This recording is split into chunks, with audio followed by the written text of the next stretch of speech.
Salut, c'est jour de rentrée aujourd'hui en Outaouais après le congé des fêtes. Depuis l'automne dernier, les cellulaires sont interdits dans les écoles québécoises. On a des élèves qui socialisent plus. À l'heure du dîner, nos gymnases étaient déjà remplis. Je vous dirais qu'ils sont très remplis.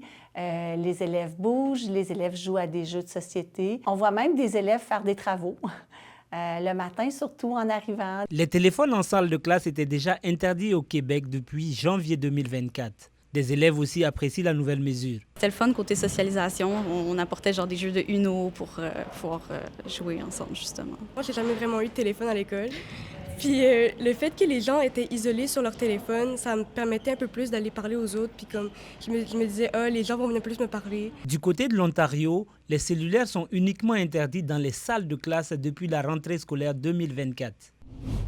Et on va ensuite parler de tourisme puisque la région de la capitale nationale attend avec impatience le retour de groupes de touristes chinois. Après près de 2 ans de tensions diplomatiques, la Chine a réintégré le Canada sur sa liste de pays autorisés pour les voyages de groupe le 4 novembre dernier. Les Chinois pouvaient toujours venir au Canada durant cette période, mais sur une base individuelle seulement. Cette levée des restrictions pourrait bien profiter à l'industrie touristique, selon Tourisme Ottawa. On est chanceux, on a les 7 des 9 musées nationaux du Canada. On développe de plus en plus d'expériences autochtones à Ottawa. Et puis, évidemment, la nature, Ottawa est entouré de nature et très près de la nature, donc ces touristes-là peuvent venir à Ottawa, manger dans un excellent restaurant juste ici, et puis, 20 minutes plus tard, aller dans le parc Les Gatineaux, apprécier la nature canadienne. Tourisme Outaouais constate aussi une légère hausse de trafic venant de la Chine sur son site internet.